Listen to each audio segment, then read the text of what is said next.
Welcome to Real Clear Politics on Sirius XM for Wednesday, August 6th. I'm Andrew Walworth, and joining me are Real Clear Politics President and co-founder Tom Bevan and Washington Bureau Chief Carl Cannon. So yesterday, guys, Donald Trump claimed that after he left the White House last time around, some of the big Wall Street banks refused to accept his deposits due to pressure from bank regulators serving the Biden administration.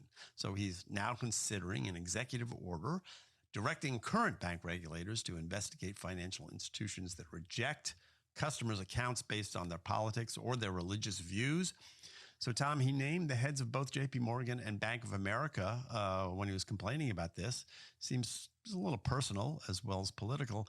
Why is Trump going after the big banks now? Well, because it happened to him, but this is something that's been happening to conservatives apparently for some time. And there is this sort of the politicization of the government affecting private businesses. Obviously, banks can choose to not do business with people if they so desire, but it's something completely different when the government tries to tell you, oh, you can't do business or you shouldn't do business with this person under this umbrella term that the regulators are using called reputational risk. Right. That might be one thing for a drug dealer or a known mob boss or something, but it's something different when it's for political reasons, for ideology, because someone's a conservative. And in the case of Donald Trump, Charles Gasparino has a piece in the New York Post that says that that Biden banking regulators pressured these institutions after January 6th and saying what he did on January 6th made him radioactive, and therefore they could not and should not do business with him. And that's why both of these folks turned him down, apparently. And you're right, it is personal to Trump now. But I think beyond that, it's a bad practice that has only been going in one direction. It's reminds me very much of the IRS under Obama, that scandal with Lois Lerner and the targeting of conservative organizations, and again, weaponizing different parts of the government to either deny conservatives or sort of harass them. And this is another example of that. So I think an executive order might be a good place to start. Well, there's two things. The one is what Tom's talking about. And this is, the National Rifle Association ran into this same issue. And again, it was the government, state government in New York was pressuring these banks not to deal with them, and other groups. I imagine we're just scratching the surface of it, that there's been these pressure campaigns brought to bear. Tom, when you say that the banks, they're private entities, they can deal with people or not deal with them, I'm not sure that's even true. You can't refuse to bank people because you don't like the way they look or their race or their politics. They're highly regulated. You can refuse to do business with them if you don't think they're good for it, if they're fraudsters, or if you think the money is, drug money. So right. I think this is a problem. The other thing, though, what we don't know about this, and look, I've learned over the last 9 years, Trump will say or do something that sounds insane, and we'll say, "God, this guy, man, he's really done it this time," and then there'll always be some truth to it. Like he alleges something that's so fantastically evil, you think it can't be true, and you dig a little bit, and it is true. Having said that, how many times has Donald Trump declared bankruptcy? How many times has he squeezed people? How many small businessmen has he refused to pay? We've all heard the anecdotal stories. I had a friend who early on in his first term, Trump was looking for a lawyer, and the guy, well-respected lawyer, turned Trump down. And I called him. I said, don't you think the president of the United States should have legal representation? He said, well, I did my due diligence, and I have several close friends in the New York bar, and I called them. And his reputation in New York legal circles is he doesn't take his attorney's advice, and he doesn't pay his legal bills. There's also some reason why bank lending institutions or lawyers might want to deal with Trump. So I'm not ruling any of that out. But in terms of the politics of it, I simply agree. I agree with Trump, and I agree with Tom. I don't think this is not legitimate use of government power. Yeah, well, just on that thing, he has, and I think he's right about this. He banked with both J.P. Morgan and Bank of America for 35 years or something, and suddenly they decided not to take his business. So I'm not sure it's a fair comparison. It sounds to me like something changed, and it was changed because the regulators told the banks to not do business with them, and that sounds wrong to me. But Tom, there's this wrinkle to this, which is the crypto firms are behind this as well, and you never know. I'm not questioning anyone's motivation here, but the crypto lobbyists in DC are very excited about this because they feel that they've been debanked, not because they're religious or their political affiliations, but just because they're crypto. And somehow this will be helpful to them. Again, there's probably a good argument on both sides of whether or not crypto should be treated, how banks should treat crypto and how it should be regulated. But it seems to me that this is sort of like, they're riding along on the coattails of this, and it's a good thing for the crypto folks, I guess. Absolutely, yeah. No, crypto's been fighting for a long time for legitimacy in the United States, and they found an ally in Donald Trump. I think he's routinely referred to as being, sort of crypto friendly, and he listens to crypto folks. I mean, he's got his own coin. He's involved.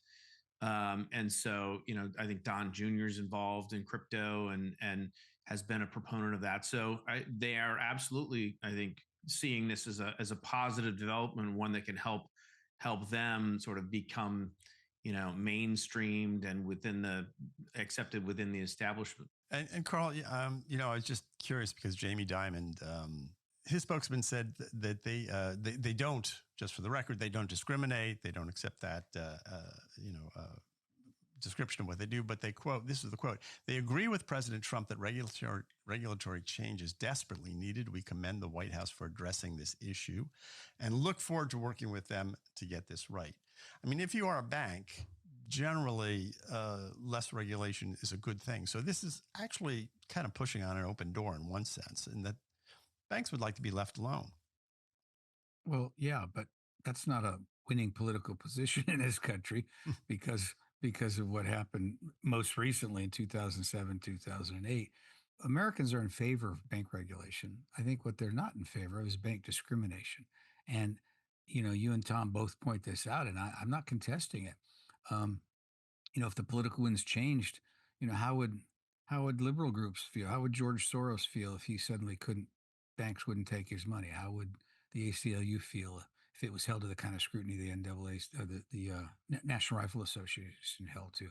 And these liberal activists, these progressives, by the way, have been pushing for this. They're in favor of debanking right wingers. Right. They're not in favor of being debanked. And so I think this stuff ought to be politically neutral. It sounds like we all agree. All right. Well, as long as we're talking about Donald Trump, he is looking to take on another job. Maybe being mayor of Washington, D.C. This is after a young Doge staffer was attacked, former Doge staffer, I guess, was attacked in an apparent carjacking attempt in D.C. over the weekend. It happened at about 3 a.m. It was near 14th and U. And if you know D.C., that area has a lot of restaurants and clubs in it. 15-year-old boy and girl have been arrested for the attack. Trump said this on Truth Social. He said, "If D.C. doesn't get its act together and quickly, we will have no choice but to take federal control of the city." So, Carl, you're the closest thing we have to a Washingtonian on this panel. What do you make of this? Well, he's talking about basically, a rescission of D.C.'s home rule. You'll see bumper stickers still in the occasionally in Washington.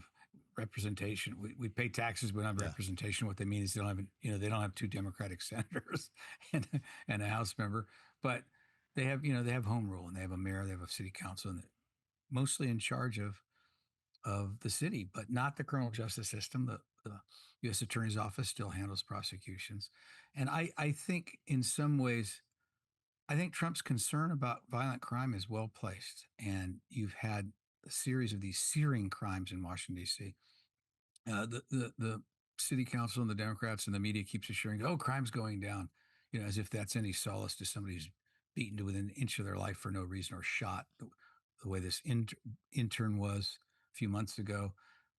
These are horrific crimes, but the federal government has a lot of power now. These judges who are releasing these people are appointed. They're federally appointed. The prosecutors are federal prosecutors. this crime is not a reason for doing what Trump is saying. What it may be a reason for is revisiting all these reforms of the past 10 years, and they're in every big city in America, which is this idea that people should be bonded out on even violent felonies until their trial. The trial's 2 years hence. A surprising number of these people who commit these crimes are out on bond for other crimes. Not surprising, shocking is a better word. And what President Trump talked about was these juveniles who are released basically on their own recognizance. These two suspects, 14 and 15, and he said, should be tried as an adult at age 14. Well, that is not a presidential matter, law enforcement. That's going to matter in every jurisdiction in America. But I think America has a crime problem, and I think these cities, it's in these cities, and it's there. There's a political dimension to it. Some people see a racial dimension to it. I don't even hope we don't have to talk about that. But what Trump's talking about is real, but it's not confined to D.C. And D.C. is the one city in the United States where feds could fix it. They don't have to do what he's talking about. They could just actually toughen up on crime with these judges and prosecutors. Yeah. Tom, they were bragging about this crime statistics in D.C. because they were all down.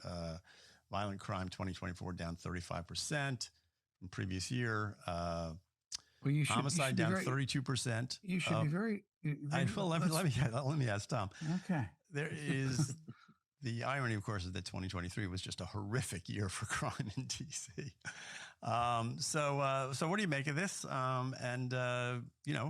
Next time you fly into National Airport, would you be or Reagan Airport, as we call it now? Would you be happy that if you were coming to Trump City? I think Carl was about to voice some skepticism about the crime statistics. Sounded like. Yes, I was. Like this is one of those things. All these cities, they don't report. Los Angeles, Chicago, they no longer report these statistics to the federal government. There's a political dimension to it. They're hiding cases. People have stopped reporting assaults even because they don't think the police will do anything. The crime statistics are a mess. And so I'm just very skeptical that crime is going down. Right. Unlike labor statistics or the GDP or anything else. Well said. Yes, exactly. Look, and I think there's certainly something to that. And when you do have these crimes, and by the way, let's just point out that this was not just some Doge staffer. This was Big Balls. I mean, this was true. The guy I was hoping we wouldn't go there. well, that was his handle or his nickname or whatever. And he's 19 years old. He's a 19-year-old kid and apparently tried to, prevent this carjacking and just got the living crap beaten out of him. Actually, we should picture of him with his shirt off. He's got blood all over the place. Point out, apparently he sort of was with a woman and he got the woman in the car and then turned to deal with the carjacker. So he was kind of heroic, at least it sounded like. Yes. Yeah, exactly. We ran a story on the front page that said, and I'm going to paraphrase, it was from John Sexton of Heir. It said about crime in D.C. and Big Balls lives up to his name, which is kind of true. So anyway, but look, back to the issue of crime. To me, this sounds like Trump. I don't want to say it's an idle threat, but nevertheless, it's a threat that I think is meant to get the attention of Democrats and of the leadership in Washington, D.C. And he mentions in his post on True Social, this is not just, it needs to happen for the residents, right? To be safe in their homes and in their communities, but also for the world. I mean, D.C. is, is the capital city of the greatest country on earth. And we're bringing all these foreign leaders in and having meetings at the White House, and to have it be just a, cesspool of crime does not reflect well on the country around the globe. And I think that was sort of an overlooked point that he was making, and one that I think is important. And DC should be, and has for too long has not been, I think, a model for the country. And so in that sense, I think the threat is real and people should pay attention to it. Carl, Trump was asked about the future of the MAGA movement by Fox White House correspondent Peter Doocy yesterday on Monday or Tuesday, I guess.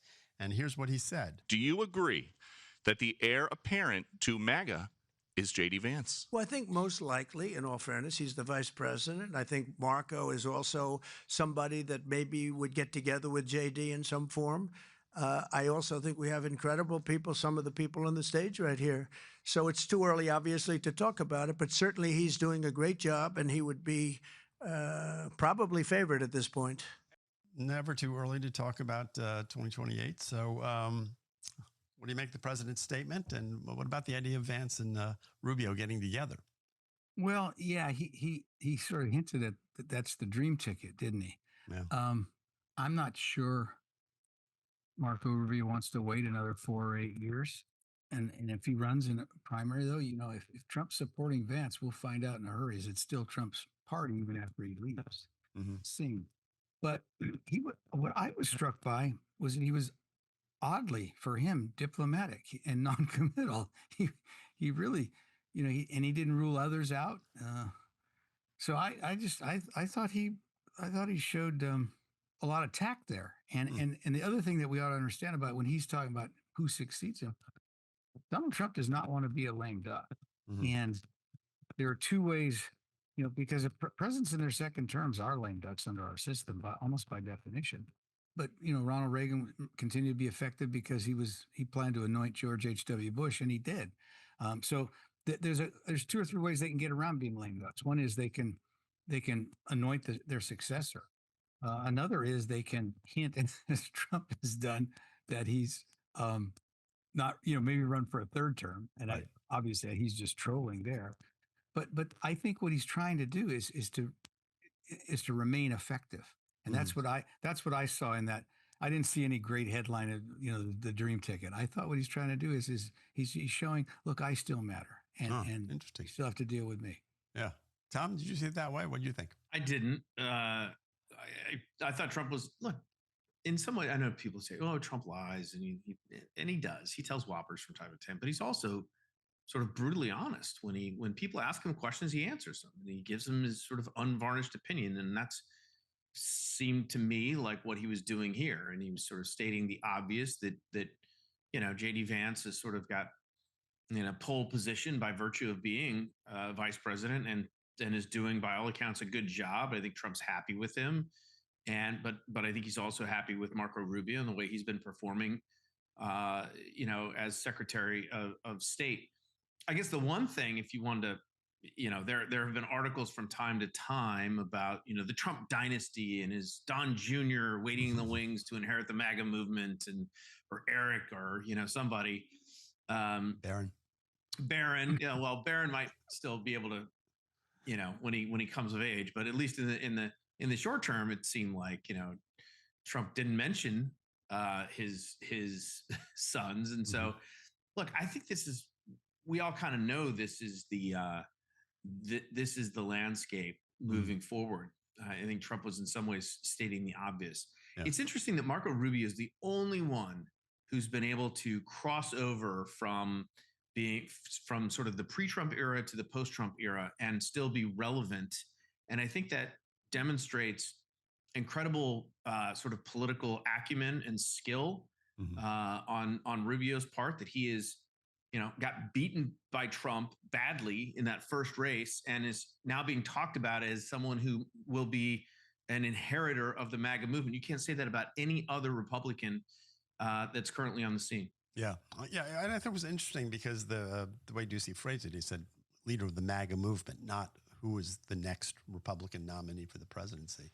The idea that Rubio would be considered that, MAGA movement leader, that's sort of interesting. Well, do you know what? Wait, Andy, one point to that, though, because what you just said is fascinating. It dovetails with what Tom said about Rubio's skill. When he burst on the scene and as statewide Florida Senate candidate, he was a darling of the Tea Party movement. And they were sort of pre-MAGA, they were John the Baptist to the MAGA movement, and small government conservatives. And I interviewed Rubio then, and we talked about it. And I said, "You're Jeb Bush's protege. You've been in Tallahassee for years. You're Speaker of the House. You're very much an establishment Republican. Why do these guys like you?" And he basically said, he basically kind of he laughed. I said, "I don't really know, but what am I supposed to do? Denounce them?" And Rubio has he's got a winning manner about him, and that he can unite disparate, potentially unite disparate parts of the Republican Party. So I hear what you're saying, Andy, but he's done this once before. Yeah, it's interesting. Well, while we're talking about Vance, he scheduled Tom to be in Indianapolis tomorrow, August 7th. He's going to talk to the governor there, Mike Braun, and Republican legislative leaders there about the possibility of redistricting in that state. This is just one of this growing list of states that are part of this conversation about changing congressional districts. It all started with Texas, as we know. GOP already has 7 of the 9 districts in Indiana. I don't know how much more they can do, but get one more. What do you make of this push and all these other states sort of getting into the action? Yeah, it's set off a war of sorts, and Gavin Newsom's involved. He's gonna, I don't know, how many more seats they'll be able to squeeze out of California. Mentioned Illinois; it's already 14-3. The governor of Massachusetts said, Maura Healey said, well, we have no choice. Their map is already 9-0, 9-0 Democrats. There's nothing more they can do. So they can take over Rhode Island and redistrict that. I don't know. Some of this talk is kind of silly. I mean, but it does kind of lay the groundwork for, I think, future. Look, the partisanship continues to grow, and we do have some states that are governed by these bipartisan panels and commissions and things like that. California is one of them. Well, yeah, but maybe not for too long. Right. And we'll see how that potentially impacts these states. It seems to me that this is part of the ongoing national divorce that we're having between Republicans, Democrats, conservatives, and liberals, red states and blue states, wanting to just, squeeze the other side out of their spaces and their, whether it's their news bubbles or their communities or whatever. It just seems like another, symptom of that. Yeah. Well, California, I guess the idea is, Carl, they're going to put it on. He wants to put it on a referendum, which is, I guess, what he has to do, and then ask the California voters if they want to redistrict, and then I guess that would allow them to do it, right? Well, I don't know that they will. The California got the system it has through the referendum process, and Rob Bonta, the Attorney General there, he's sort of the champion Democrat lawfare guy. He uses that perch to just do partisan ideological things.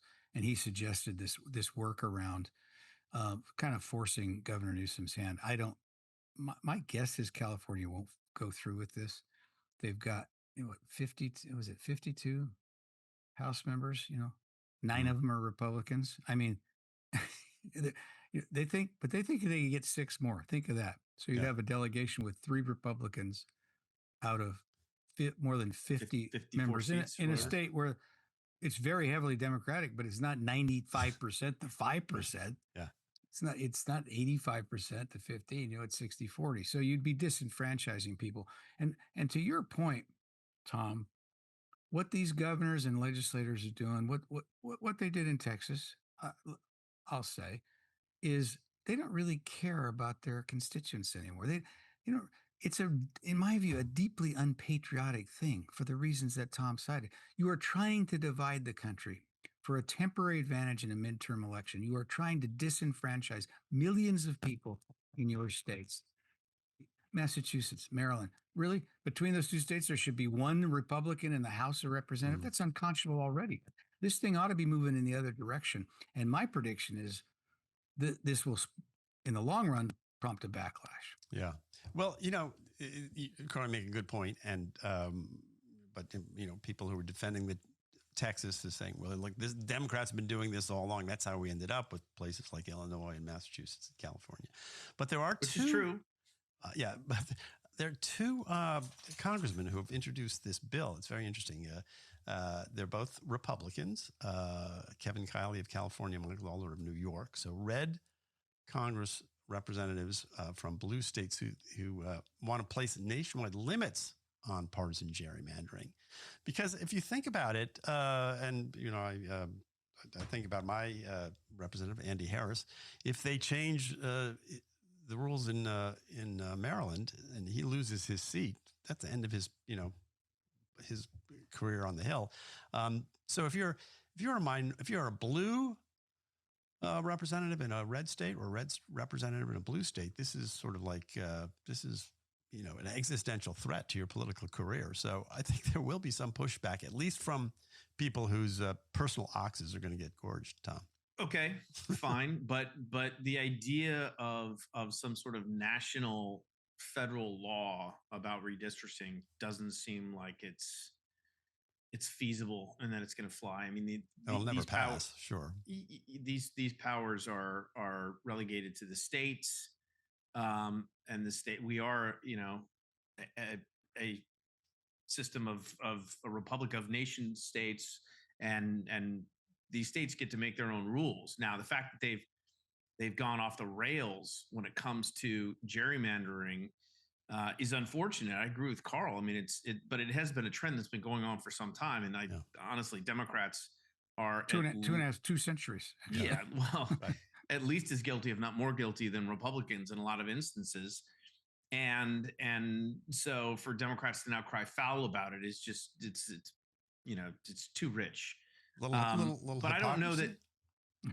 Yeah, but I don't know that there will be a backlash. I mean, it would be nice if there was at the state level, and citizens just said, you know what, that's enough, and let's go to a system where there's an interesting article in American Greatness, and Richard Porter mentioned this yesterday on the show when we talked about it. You can use AI models now to generate incredibly balanced competitive districts, right? And the fairest possible districts with computing power that wasn't available 10 years ago, 5 years ago. And it'd be nice to see something like that take root and take hold of reform and sweep across the country. But again, I'm not as naive as Carl about these things. And so I don't think it's going to happen, although I think it would be a good thing if it did, but I'm just not that Pollyannish. Tom, Glenn Kessler, who wrote the fact checker for the Washington Post since 2011, he's left the paper after 27 years being there. And he wrote the Substack piece. You can find it on RealClearPolitics.com on the front page. It's interesting. What do you make of Kessler's argument about why he left and his views on the current regime at the Washington Post? Well, the first thing that occurred to me is that Glenn could use an editor. This piece was long. Kept going and kept going. He's now on Substack. He's free. He's been released into the wild. And as is the case with some journalists, having an editor handy to cut things down is always a good thing. No, look, he makes the argument that he tells the story of his meeting with the publisher. Mm-hmm. And the publisher asking him, how do we get more Fox News viewers, right? And him basically saying, look, we need to, that was the mentality of the paper, right? They wanted to, because they're losing subscribers, losing growth, they want to, sort of expand their reader base. And Glenn admits that the readership of the Washington Post is liberal. And how do you, it's not necessarily a bad thing to try and grow your market share, but how do you do that appealing to conservatives without alienating liberals? And he talks about how he did, he would catch flack from liberals when he would fact check, Democrats and vice versa. So, look, just more broadly, I think the whole fact checking rubric that grew up over the last couple of decades, in part because of Glenn Kessler. I mean, he was probably one of the first, if not the first, that did this. But then we had PolitiFact, and we had all these other fact-checking operations, and they turned out to be extremely problematic because of the bias that was inherent in a lot of it. All the fact checks were, on Republicans and on Donald Trump, and very rarely going in the other direction. And there were just a lot of problems with the whole idea of fact checkers. His time is over now at the Washington Post, but And I think generally speaking, the fact checking is sort of on the decline. And I don't think that's necessarily a bad thing. I mean, we do want people to, it would have been nice if fact checkers had been able to be objective and sort of down the middle, but that wasn't the way that this whole thing happened. And so that led to eventually him, I think, taking a buyout, and now he's on his own. Carl, what do you make? Well, there's an exodus at the Washington Post, and a lot of the people who are leaving are the best known people. They're not all the best people, but some of the best people are leaving, and that's a subjective judgment. I made it. I mean, David Von Draley's wrote his last column. Sally Jenkins is going to the Atlantic. Whatever your politics, these Dan Balls. Dan was at retirement age, but yeah, that's right. And Karen Tumley's going to take over for Dan, do that Sunday column. It's a passing of the torch, and it's brought on by a lot of factors. Just sort of some people are aging out. Other people object to Bezos' direction he's taking the paper. It's somewhat sad to me. Glenn Kessler is an interesting story, though, because Tom's right. The conservatives really disliked him and dislike what he did. Mark Hemingway wrote a really good column about it, and he said something that's interesting. I'm glad he stressed it. Mark has been sort of the number one guy objecting to fact checkers. He's the one who blew the whistle. What Tom just said, he's the first one to notice it and write about it. But he knows Glenn Kessler personally. He said, he's a really nice guy. I really like him. And Glenn Kessler would respond positively and graciously when Mark would criticize him. And he would even link to his pieces. So Glenn Kessler is, I think, the Washington Post fact-checking thing. I like a lot of these things. I agree with Tom. There was the bias that was tangible there. In my mind, it's a sad thing Glenn Kessler is leaving the Post, because he's the kind of person who you can disagree with, who doesn't take it personally, who can be gracious, who doesn't always think he's right. And even though, he leaned left, he's the kind of person we need more of in American political discourse. So in that way, I'm sad to see him stepping down. Well, I commend the article to people. You can find it on the front page of Real Clear Politics. I was struck at the very end. He talks about the buyout itself, and you have to give him credit, because he says, hey, at the end of the day, buyout was a pretty good deal for me compared to, he says, I'd have to work there another 4 years to make the money that he would get in the buyout. So no one's above, their personal interest, I guess. Anyway, you're listening to Real Clear Politics on Sirius XM.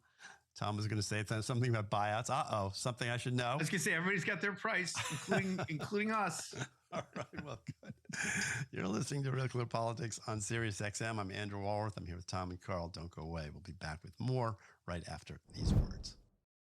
Welcome back to Real Clear Politics on Sirius XM. I'm Andrew Walworth, and our guest for this next segment is Jay Cost. He's a senior fellow at the American Enterprise Institute and historian whose recent books include Democracy or Republic, The People and the Constitution.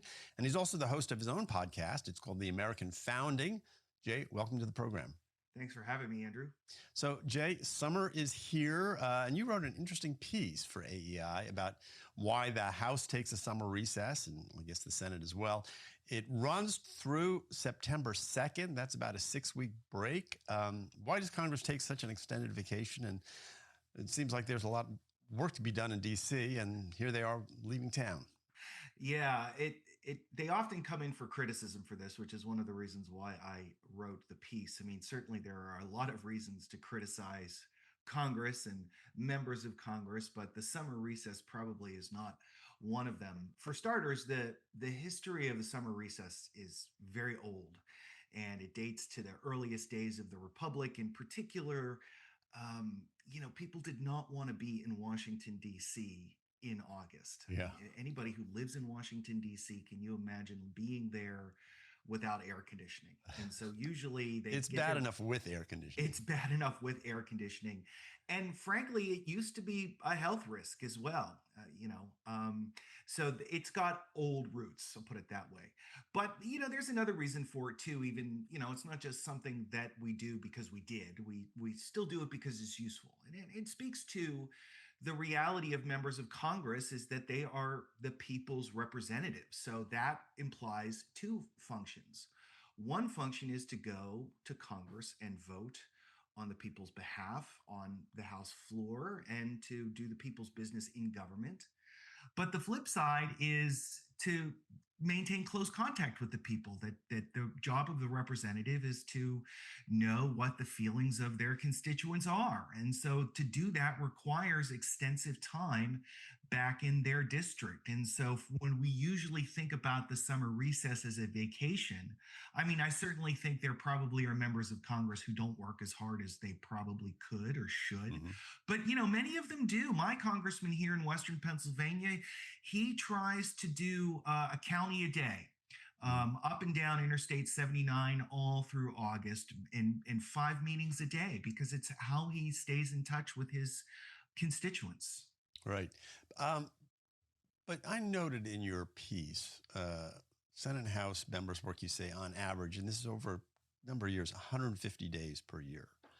That sounds pretty good to me. You point out that public school, that's 180 days, and us poor slobs who actually work for a living, it's about 200 days a year for full-time employees. And if you own your own company, like I do, it's 365 days a year. So it still sounds like a pretty cushy job.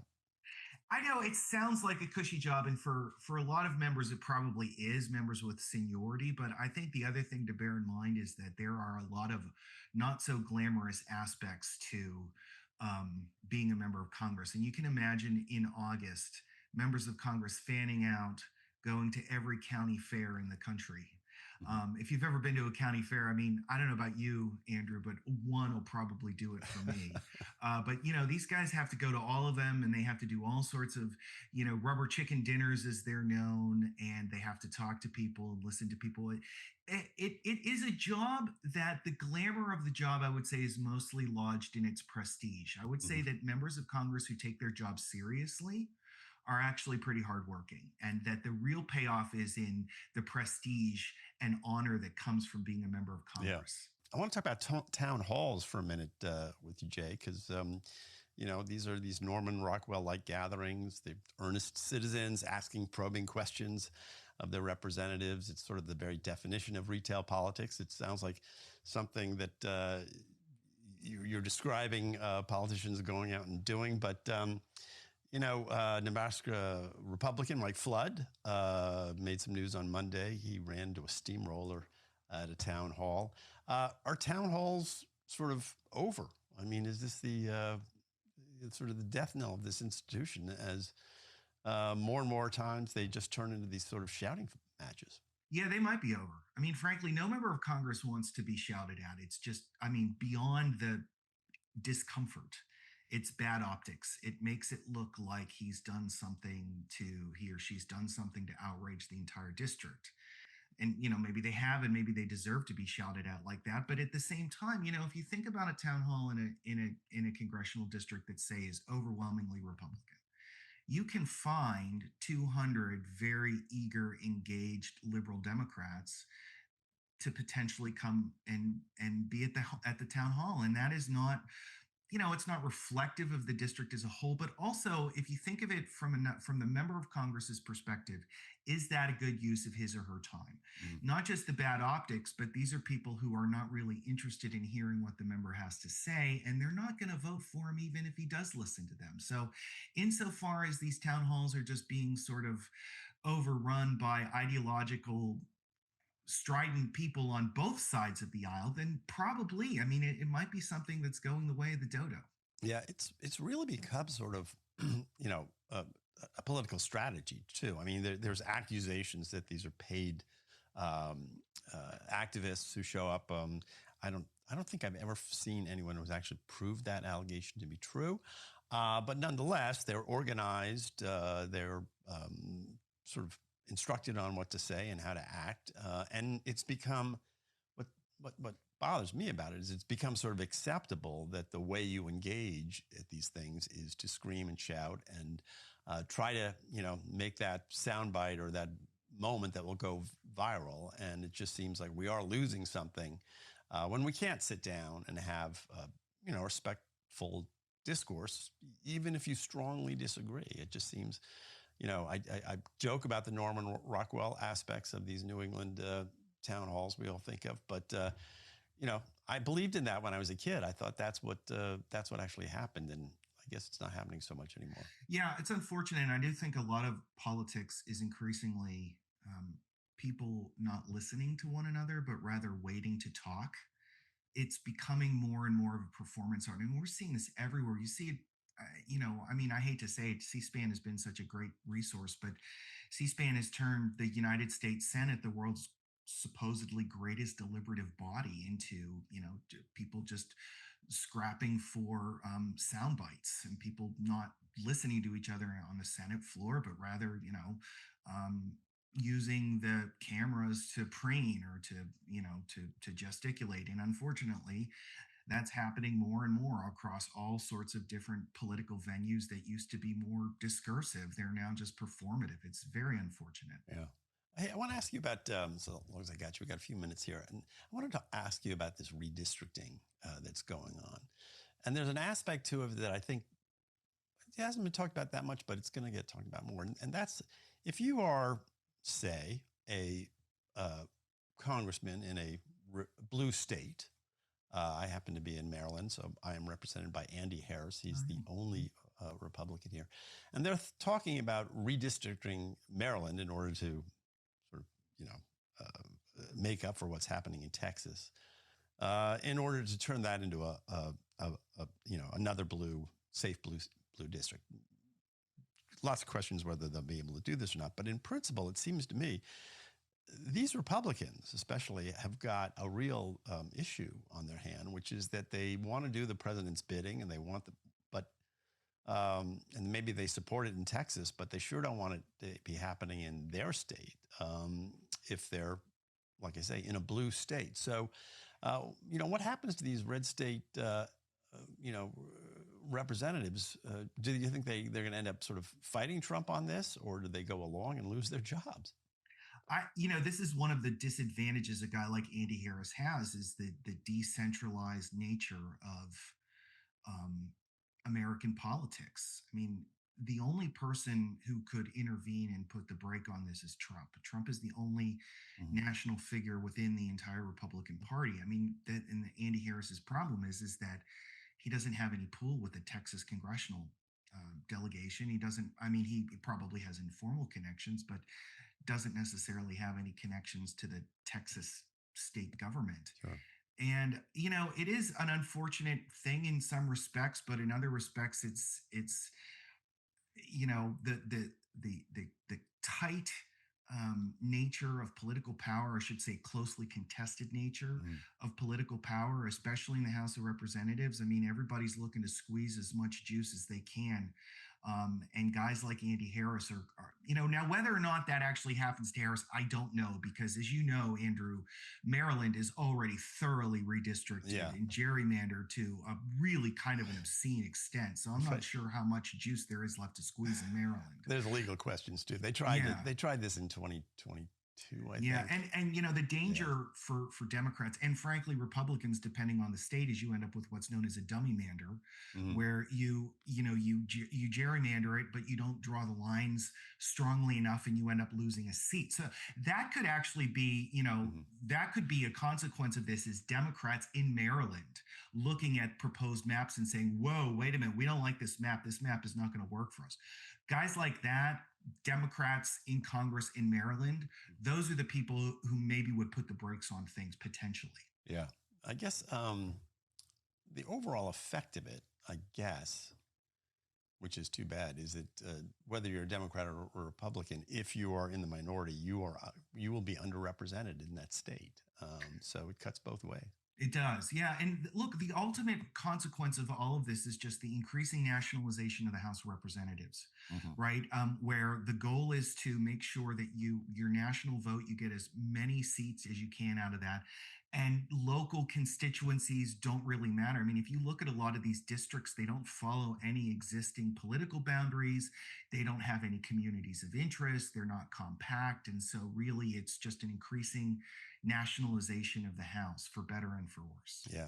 Well, Jay, we're going to have to leave it there. I appreciate you coming on. Thank you. And I commend the article. You can find it at AEI.org, I think, is the website. It's by Jay Cost. It's about why Congress takes the summer off. You'll learn something. You've been listening to Real Clear Politics on Sirius XM. I'm Andrew Walworth on behalf of everyone at RCP. Thank you for joining us. We'll be back here tomorrow. Have a great evening.